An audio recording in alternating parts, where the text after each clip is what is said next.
Intelligent. হ্যাঁ, তোমাকে আমার খুব পছন্দ হয়েছে। আমি ইন্টেলিজেন্ট, আমি ইন্টেলিজেন্ট, আমি ইন্টেলিজেন্ট। হানি হানি আমি তোকে কত মিস করছিলাম ভাই।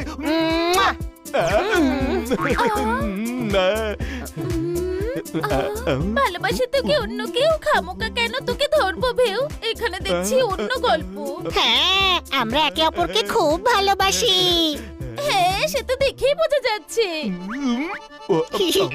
আরে না না, আপনি ভুল ভাবছেন। আমরা দুজন হলাম ভাই ভাই। ভাই, কিছুক্ষণ আগেই তো ওকে হানি বলছিলে। আরে শোনো তো, আমার নাম হানি।